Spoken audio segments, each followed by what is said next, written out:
প্রান্তিক গাইডে সবাইকে শুভেচ্ছা অভিনন্দন। আজ আমি নিয়ে এসেছি নেতাজি সুভাষ মুক্ত বিশ্ববিদ্যালয় Yuji second year Bangla general অর্থাৎ জিইবিজি 41 এই পেপারের সাজেশানটা দিয়ে দিচ্ছি এবং আমি স্টার মেরে দেবো। আমি যেগুলো দেবো শুধুমাত্র সেগুলোই পড়ে যাবে, এর বাইরে আর অতিরিক্ত কিছু করতে হবে না।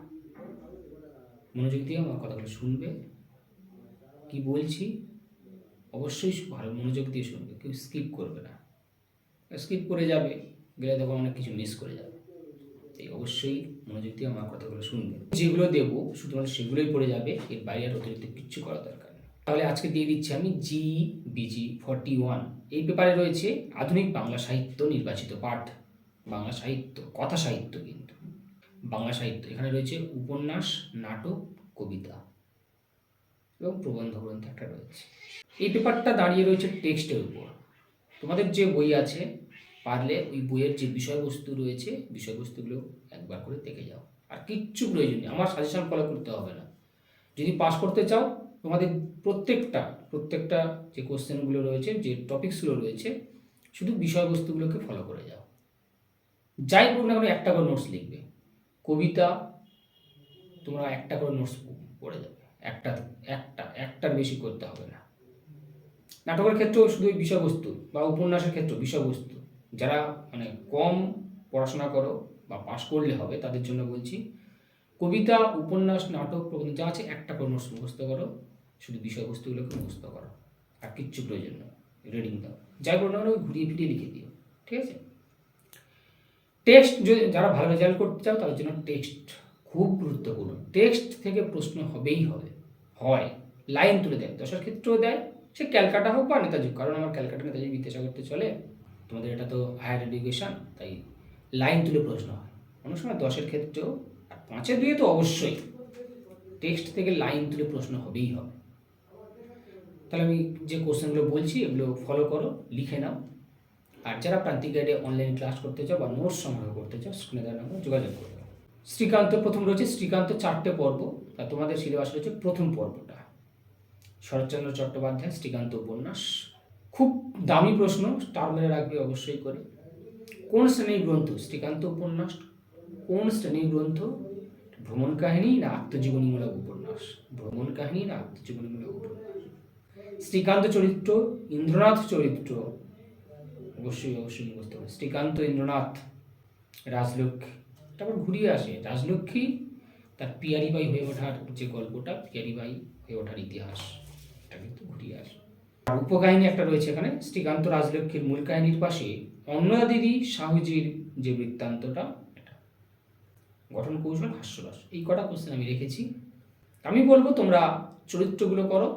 শ্রীকান্ত চরিত্র, ইন্দ্রনাথ চরিত্র, রাজলক্ষ্মী চরিত্র, অন্নদা দিদি চরিত্র, আর কোন শ্রেণীর উপন্যাস, ভ্রমণ কাহিনী না আত্মজীবনীমূলক, এই কটা করো। অন্যগুলো জাস্ট মানে ওই বিষয়বস্তু পড়লে হয়ে যাবে, গঠন কৌশল, হাস্যরস, অন্নদা দিদি সাহসী বৃত্তান্ত। তারপরে রয়েছে একটা ছোট গল্প, দেনা পাওনা, রবীন্দ্রনাথ ঠাকুরের। দেনা পাওনা উপন্যাস রয়েছে শরৎচন্দ্র চট্টোপাধ্যায়, দেনা পাওনা ছোট গল্প রয়েছে রবীন্দ্রনাথ ঠাকুর। একটাই নোটস মুখস্থ হবে, কোশ্চেন বিভিন্ন প্যাটার্নের যাই আসুক না কেন, কবিতা, গল্প, প্রবন্ধ থেকে একটাই করে নোটস, আর কিচ্ছু করতে হবে, একটা নোটস। এবারে কোশ্চেন প্যাটার্ন অনুযায়ী লিখবি। আমি ধরো চরিত্র করে গেছি, এগুলো নামকরণ, তাহলে নামকরণ একটা ভূমিকা দেবে ছোট করে 4-5 লাইনে, আর শেষ লাইনটা অবশ্যই লিখবে নামকরণ যথাযথ সার্থক। এখান থেকে যে প্রশ্ন হয়, তবে টেক্সট পড়তে হবে। উপন্যাস গল্প আমি বারবার বলছি, উপন্যাস গল্প, কবিতা টেক্সট পড়তে হবে, নাটক টেক্সট।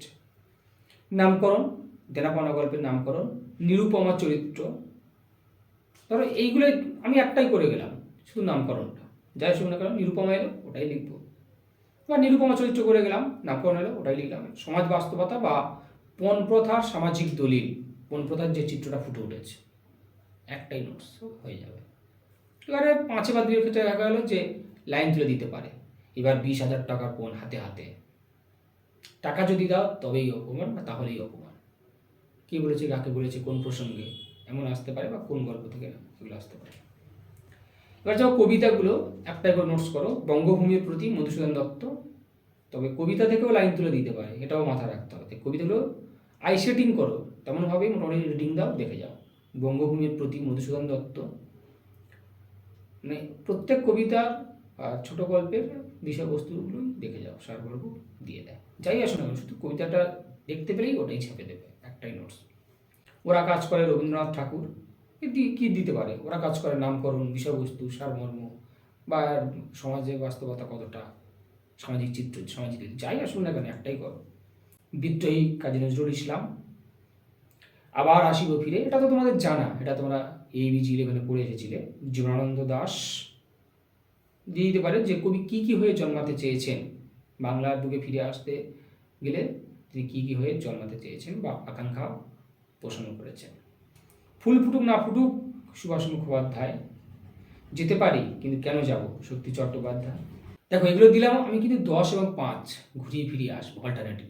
টেক্সট পড়া থাকলে আর পড়া থাকলে হয়ে যাবে, টেক্সট পড়ো আর কিচ্ছু করে যাবে, তাহলে 10-এ, তাহলে এগুলোই মোটামুটি 10 এসে যাবে। এবার যখন নাটকে রয়েছে আমাদের কালের যাত্রা নাটক, রবীন্দ্রনাথ ঠাকুরের।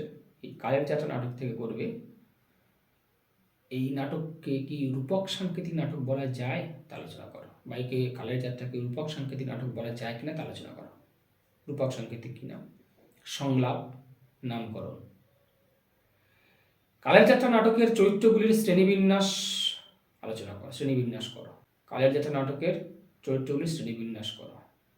পরের প্রশ্ন হচ্ছে, কবির দীক্ষা অংশটি কালের যাত্রা নাটকের সংযোজনের গুরুত্ব।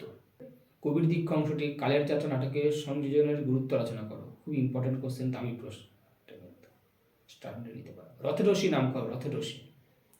রথের রশি নাটকে কবি চরিত্র বা সন্ন্যাসী চরিত্র, পুরোহিত চরিত্র, এগুলো একটু দেখে যাও।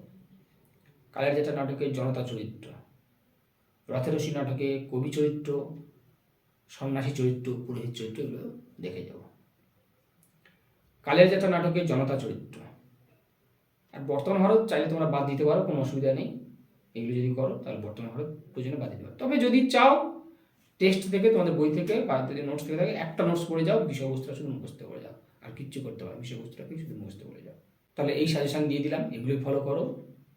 তবে টেক্সটটা একটু দেখে যাও, আর না হলে তোমাদের বই থেকে যে বিষয়বস্তু রয়েছে, টেক্সটের যে বিষয়বস্তুগুলো দেওয়া রয়েছে, সেগুলো একটু ফলো করে যাও। যেগুলো দিলাম ওগুলোই করো, যেমনভাবে বললাম তেমনভাবেই কিন্তু তোমরা ফলো করো, তেমনভাবেই পড়াশোনা করো। অবশ্যই সাকসেস হবে, ভালো রেজাল্ট হবে, পাস করবে। আর যদি তোমরা নোট সংগ্রহ করতে চাও বা ক্লাস করতে চাও, অবশ্যই স্ক্রিনে নাম্বার যোগাযোগ করবে।